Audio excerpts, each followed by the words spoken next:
Assalamualaikum warahmatullahi wabarakatuh. Halo anak-anak kelas 5 semuanya. Bagaimana kabar kalian hari ini? Pastinya baik-baik saja kan? Bertemu lagi dengan Pak Arga dari SDN Badarharjo 02 di channel YouTube Pembelajaran SD Kota Semarang. Pada video kali ini, Bapak akan menjelaskan tema 1 dengan judul Organ gerak hewan dan manusia. Subtema 2 tentang manusia dan lingkungan pada pembelajaran kedua. Mari kita simak dan perhatikan dengan seksama ya video pembelajaran kali ini. Berikutnya tujuan pembelajaran yakni sebagai berikut. Yang pertama, dengan mengamati gambar, siswa mampu memahami tulang sebagai salah satu organ gerak manusia secara benar. Kedua, dengan membaca, siswa mampu mengolah informasi dari bacaan dan menentukan ide pokok dari setiap paragraf secara bertanggung jawab. Ketiga, dengan mengamati gambar, siswa mampu menyebutkan dan menunjukkan berbagai jenis tulang sebagai organ gerak pada manusia secara tepat. Keempat, dengan diskusi, siswa dapat memahami fungsi masing-masing tulang pada manusia secara benar. Selanjutnya, coba kalian perhatikan gambar berikut. Pada gambar tersebut terlihat beberapa anak sedang melakukan aktivitas. Kira-kira aktivitas apa yang mereka lakukan? Ya, betul sekali, yaitu bermain permainan sepak bola. Gambar ini menunjukkan anak-anak yang sedang bermain permainan sepak bola. Permainan sepak bola memerlukan banyak gerakan seperti berjalan, berlari, menendang, dan melempar. Hampir semua bagian tubuh itu aktif. Tentunya, hal ini mengharuskan semua organ gerak dalam tubuh, baik itu otot atau tulang, bekerja dengan baik. Coba kalian amati aktivitas kalian sehari-hari. Saat berjalan, mengapa kaki kita bisa bergerak? Mengapa tangan kita bisa berayun, memegang, dan menggenggam? Ya, kaki dan tangan kita bisa bergerak karena kaki dan tangan kita memiliki tulang dan otot. Tulang dan otot inilah yang bisa menggerakkan kaki dan tangan serta tubuh kita. Tulang dan otot merupakan alat gerak. Pada pembelajaran sebelumnya sudah kita pelajari bahwa organ gerak hewan dan manusia memiliki kesamaan. Alat gerak pada hewan dan manusia ada dua, yaitu alat gerak aktif berupa otot dan alat gerak pasif berupa tulang. Kedua alat gerak ini akan bekerja sama dalam melakukan pergerakan, sehingga membentuk suatu sistem yang disebut dengan sistem gerak. Tulang-tulang pada manusia tersusun dan saling berhubungan. Susunan tulang tersebut membentuk rangka. Fungsi rangka yaitu yang pertama, menahan dan menopang tubuh. 2. Memberi bentuk tubuh. Ketiga, tempat melekatnya otot. 4. Pelindung organ tubuh penting.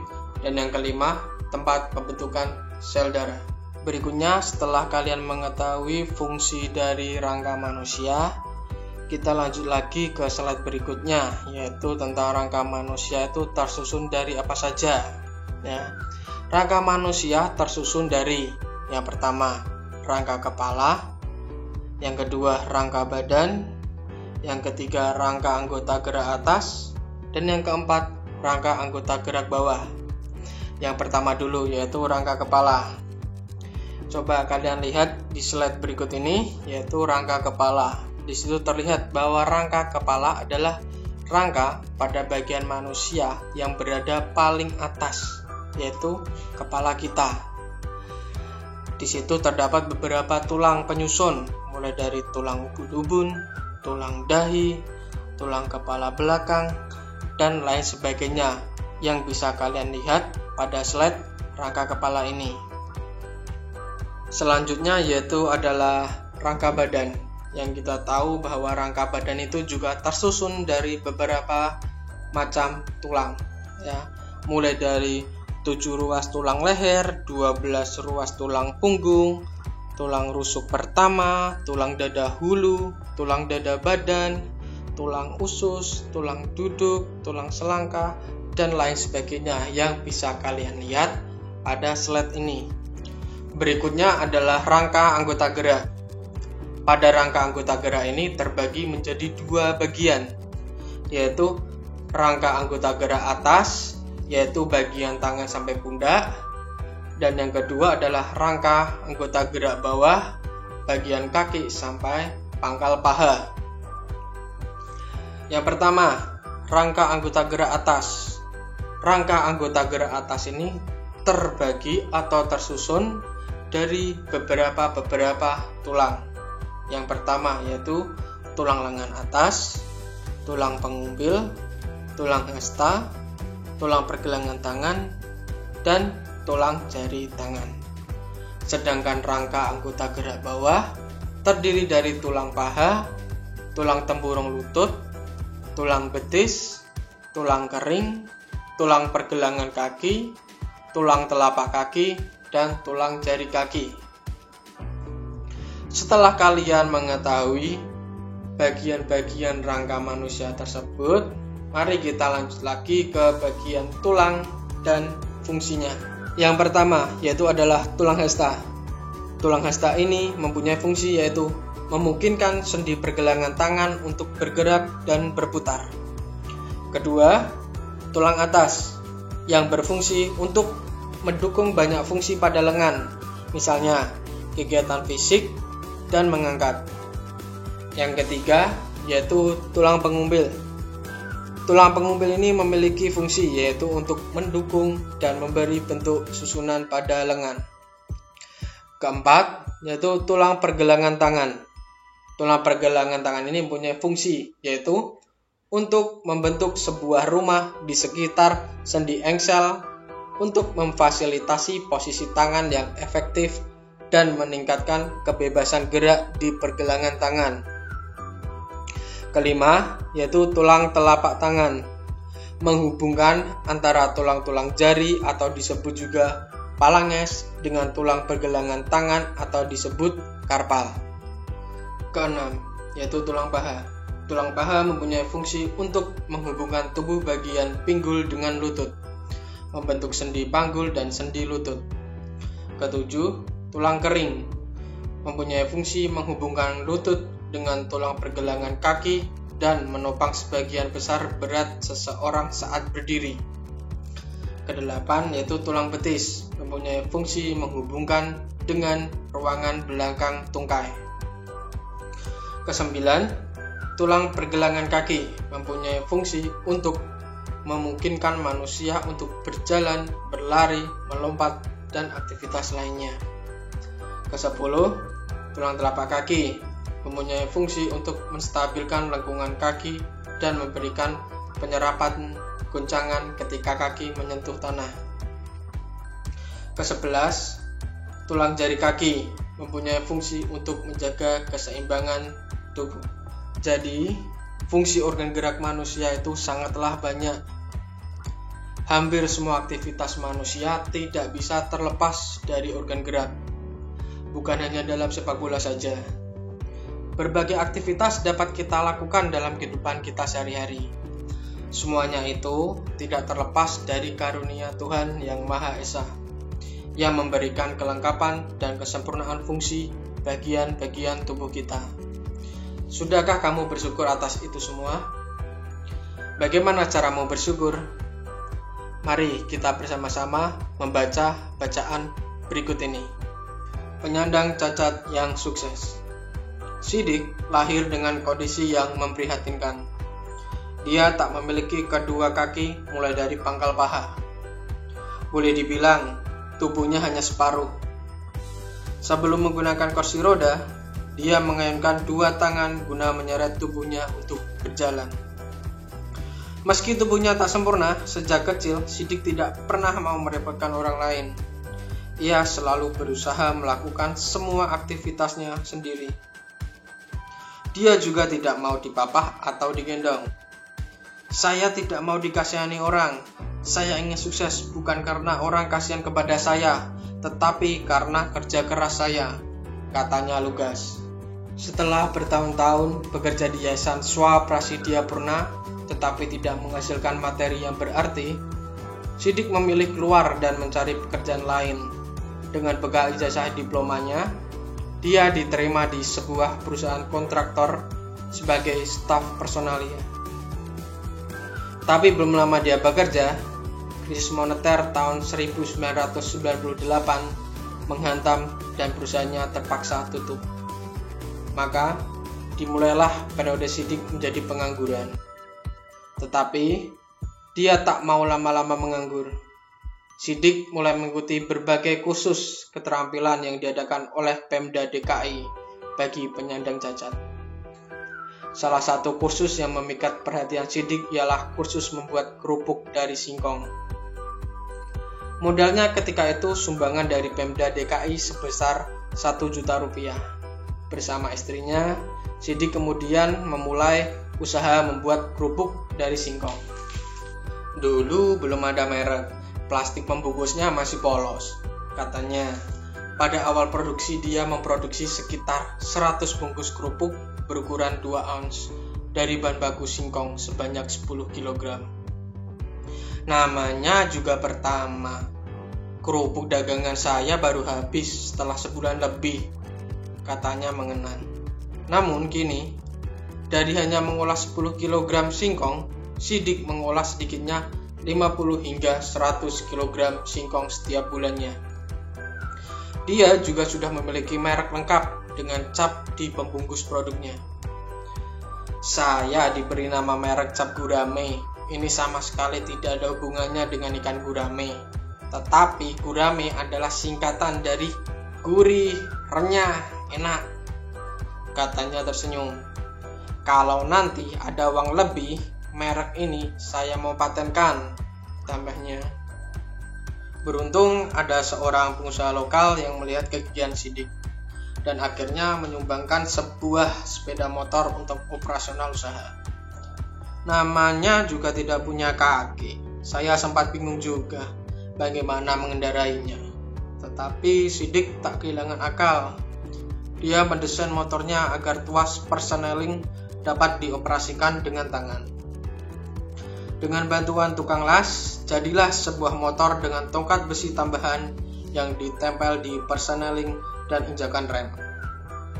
Tidak lupa, dia juga menempelkan gerobak di sampingnya untuk mengangkut muatan. Motor itu benar-benar membantu mobilitas dan produktivitas usaha saya, ujar Siddiq. Saat ini, Siddiq terus mengembangkan pemasaran produknya. Setiap hari dia masih berkeliling ke koperasi-koperasi atau warung di seluruh pelosok ibu kota. Bahkan saat kabari mewawancarainya, 2 kali telepon selularnya berbunyi dari orang yang meminta agar pasokan kerupuk cap gurame segera dikirim. Kini, dari hasil usahanya, Siddiq mengantongi keuntungan berkisar 1-2 juta rupiah per bulan. Meski jumlahnya kecil, apa yang diperbuat Siddiq termasuk luar biasa. Dengan keadaan yang terbatas, dia menjadi entrepreneur sejati. Meminjam rumusnya Pak Ciputra, pengusaha dan dosen mata kuliah entrepreneurship, bahwa Indonesia membutuhkan sedikitnya 20% penduduknya menjadi entrepreneur, barulah menjadi negara makmur. Maka Siddiq telah memulainya bertahun-tahun lalu. Jelaslah Indonesia membutuhkan orang-orang gigih seperti Siddiq. Bagaimana cerita yang kamu baca? Inspiratif bukan? Orang yang berkebutuhan khusus pun mampu beraktivitas layaknya orang normal. Bagaimana dengan kamu hari ini? Ide pokok dari teks berjudul Penyandang Cacat yang Sukses yaitu paragraf 1 berisikan ide pokok. Siddiq lahir dengan kondisi yang memprihatinkan. Ia tak memiliki kedua kaki, mulai dari pangkal paha. Paragraf kedua, meski tubuhnya tak sempurna, sejak kecil Sidik tidak mau merepotkan orang lain. Nah, sekarang tugas anak-anak cari ide pokok paragraf yang lainnya ya. Kita berlanjut lagi ke slide selanjutnya, yaitu cover buku. Cover atau sampul buku merupakan cerminan dari keseluruhan isi buku. Cover atau sampul merupakan bagian terluar dari buku yang terdiri atas dua sisi, yaitu depan dan belakang. Kedua sisi ini saling mendukung dan melengkapi serta menguatkan isi dari buku. Cover yang baik adalah yang bisa mempengaruhi dan menarik minat orang untuk membaca isi buku secara keseluruhan. Ada beberapa unsur-unsur cover buku. Yang pertama, terdapat judul dengan memilih jenis huruf yang menarik dan mencolok. Kedua, terdapat kalimat penjelas, judul yang singkat dan mudah dipahami. Ketiga, terdapat nama penulis. Keempat, terdapat identitas penerbit. Kelima, menyertakan gambar yang menarik. Keenam, terdapat sinopsis isi buku pada sisi belakang. Ketujuh, terdapat identitas buku pada punggung buku. Selanjutnya, anak-anak silahkan untuk berlatih literasi dengan bacaan yang berjudul Harus Bisa. Aldo masuk sekolah sepak bola Mitra Naga.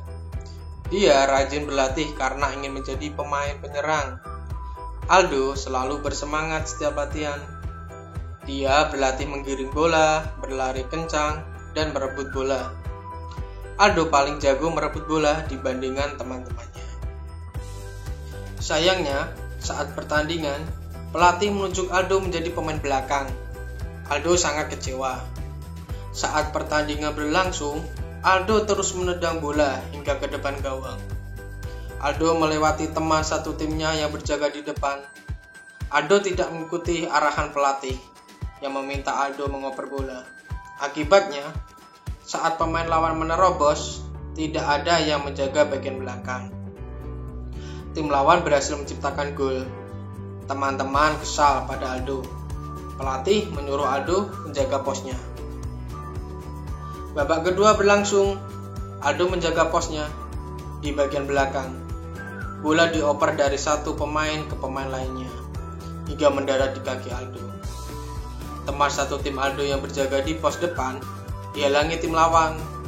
Aldo ingin menggiring bola ke arah gawang lawan, tetapi dia pemain belakang. Pelatih kebingungan. Dia lalu berteriak menyuruh Aldo untuk terus menggiring bola ke depan.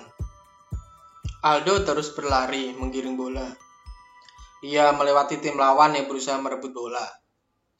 Aldo melakukan tendangan kencang hingga bola meluncur ke gawang lawan.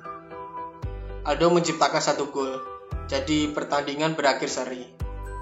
Sekarang Aldo mengerti, permainan sepak bola adalah permainan tim. Semua posisi penting.